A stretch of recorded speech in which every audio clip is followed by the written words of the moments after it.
go back home or to a safe location, change his clothes and leave again in search of another victim. It's the only possible explanation, Watson. The man returned to the safety of his lodgings and then decided to go out again with new clothes and repeat his sinister nocturnal work. That's how the discrepancies between the witnesses with regards to clothing can be explained. What a cold-blooded animal. And what determination! Powerful motives of pushing this man. Thus, we can conclude that the respectable man with the package may very well have been seen by the two Josephs. What an ass. Sounds like you. Even if it is just a mannequin, it's giving me goosebumps. But have we really made any progress, Holmes?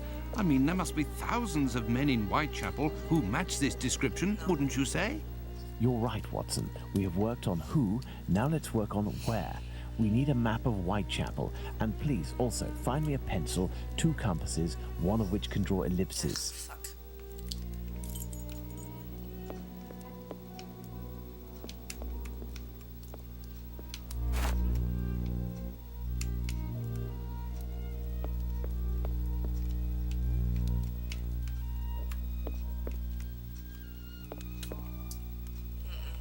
You know what you're looking for?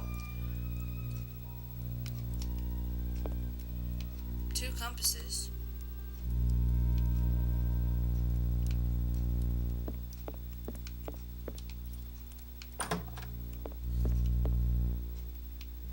You're holding left trigger and you can't even see it from there.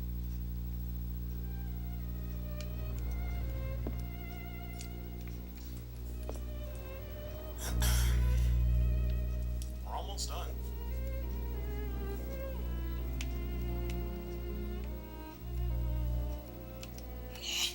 Come on. It's not in here, is it? No. I don't think so. What did you grab already? A compass.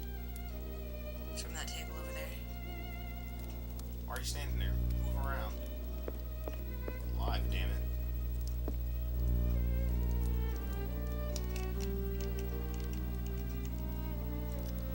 And you need the map.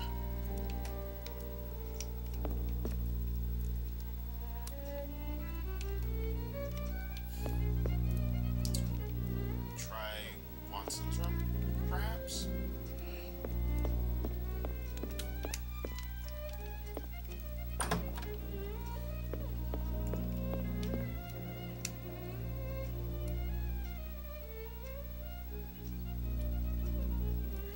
You're going in circles. Why?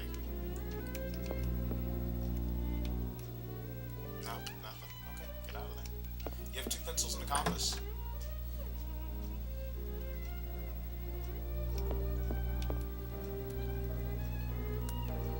We'll need a map, Watson. Map.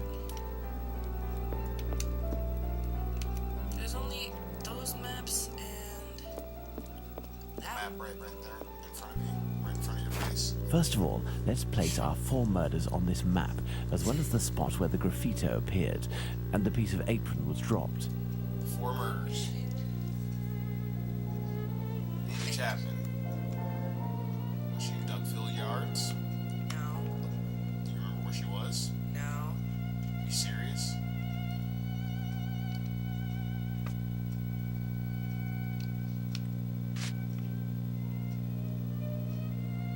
Which one was that? Who is that? Press B.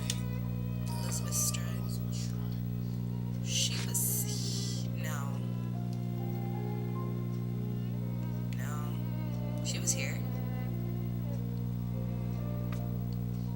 Holly Nichols. I thought she was up there. In Bucks Row. I'm gonna stick with one that I know. Catherine Eddowes. Underscore.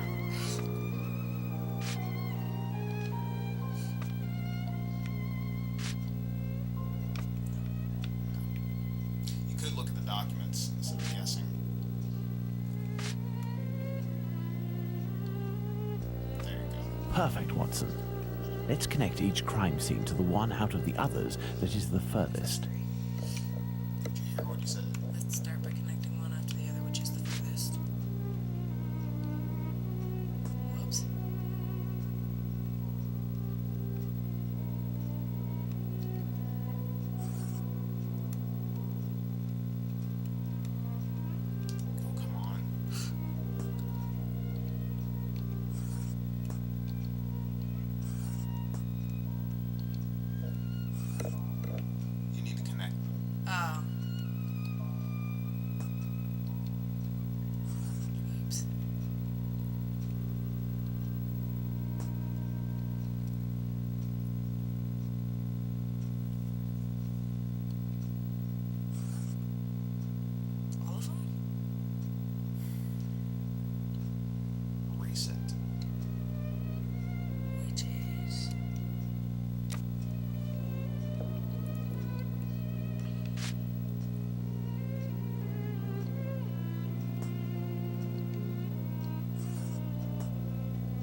opposite.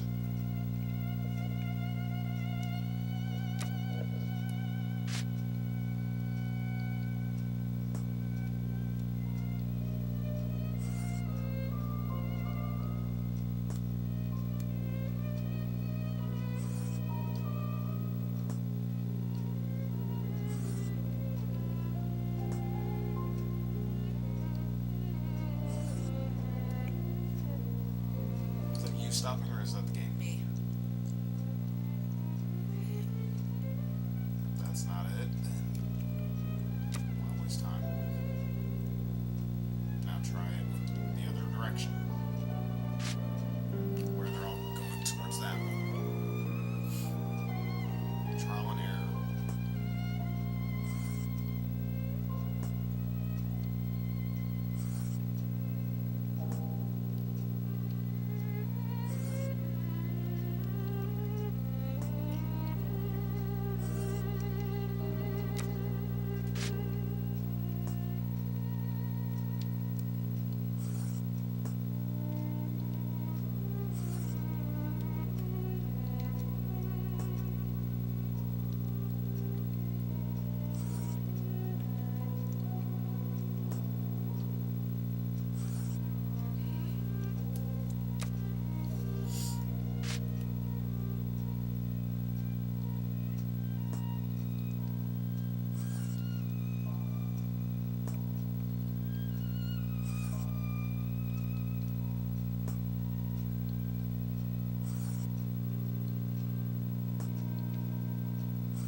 They've all been connected.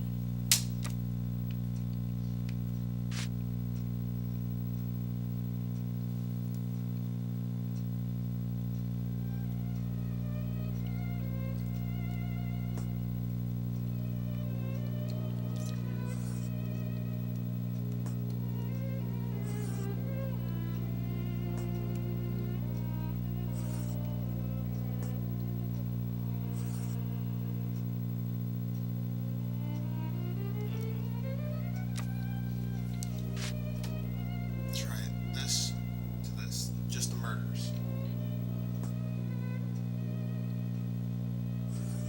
Now over to the next one.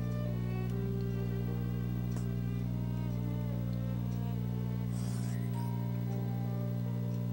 go. Now, here.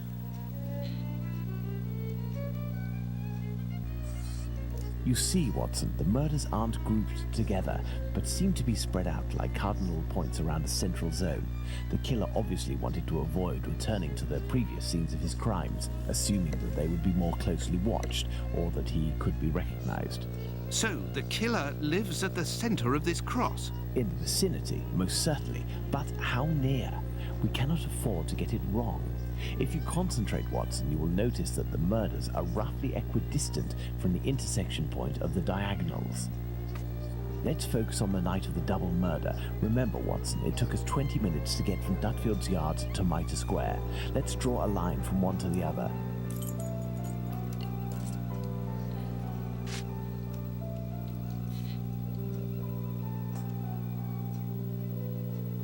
There you go. Right there. Perfect. We didn't make the trip as the crow flies, but that would not harm our estimate. Let's suppose the killer left Dutfield's Yard at 1 a.m. and arrived in Mitre Square at 1:35 a.m. when he was seen by the two Josephs. If he took 5 minutes to change his clothes, that leaves a range of 10 minutes to determine where this man's lodgings are. We must determine the area in which one can go from Dutfield's Yard to Mitre Square in less than half an hour. To do this, let's draw an ellipsis. The length between Dutfield's Yard and Mitre Square corresponds to 20 minutes. By adding half, we get a distance of 30 minutes. By taking the two right segments, each starting from the two murder scenes, and which the sum of the lengths makes 30 minutes, we get our ellipses. I have it right here. So, go ahead. Well, let's see what it is first. Go ahead and draw it. Just draw it from real quick.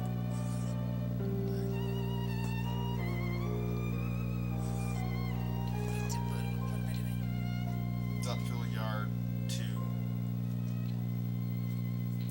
Oh, Okay. shit. Yeah, that's not what you want. Here to here. So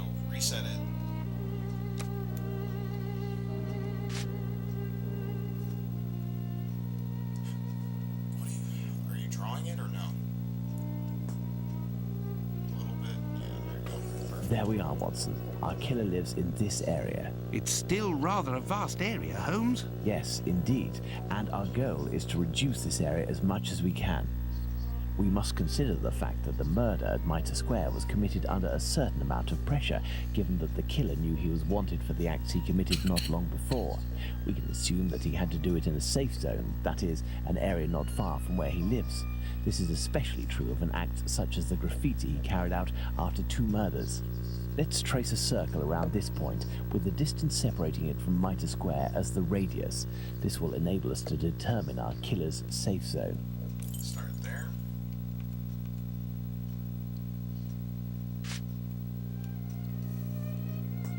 Go on.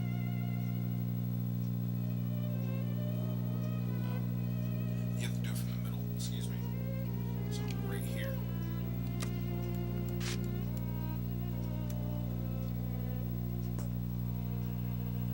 A little bit more. No, too much. Right there. Our killer must surely live inside this circle. Now, let's intersect it with the ellipsis that we previously determined. Here.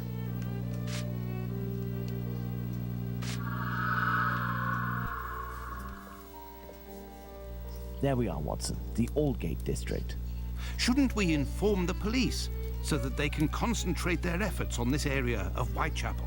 It is probably already crawling with inspectors, Watson, and I doubt that they would take us seriously, even if they were willing to listen to what we had to say.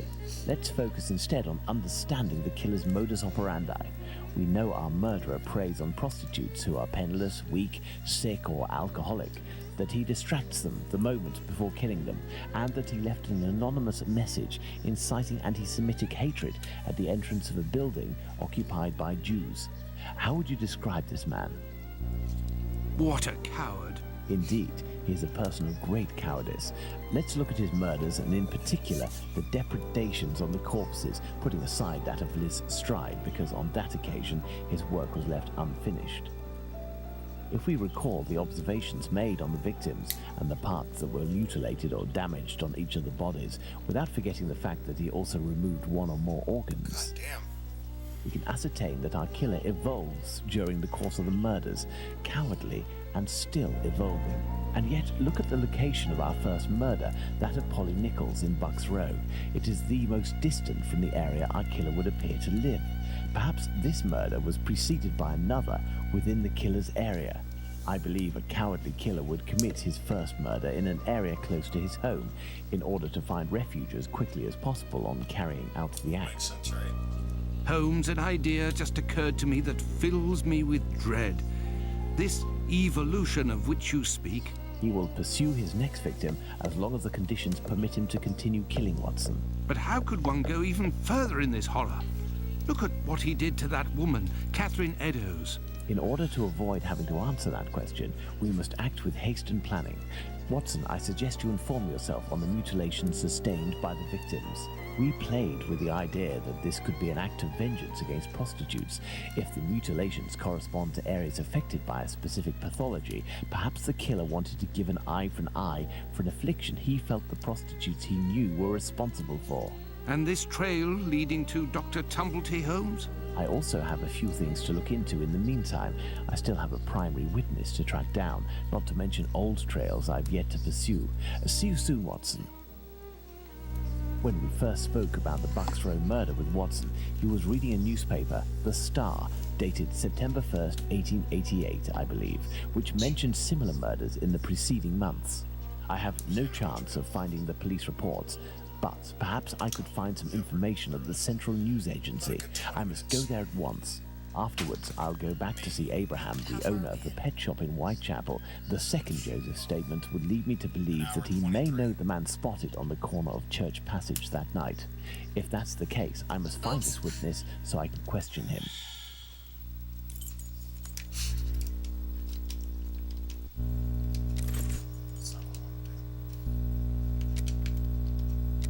Yay! Let's see. Jack the Ripper offered a gift to each of his victims before killing them. Jack the Ripper diverted the attention of his victims before killing them.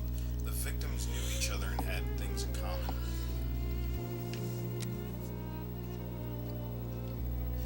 Whitechapel Killer proceeded in the same way. Whitechapel Killer must have been accompanied. The Whitechapel Killer extorted his victims. Come on.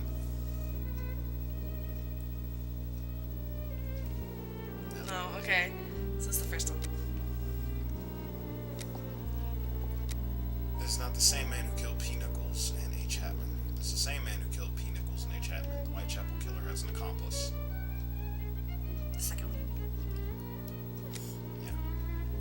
It's the same man who killed L. Stride and C. Eddowes. Jack the Ripper has an accomplice. It's not the same man. First one. It's the same fucking guy. Alright. Jack the Ripper possesses great physical force. Jack the Ripper is a corpulent man. Jack the Ripper is a tall man. What? One.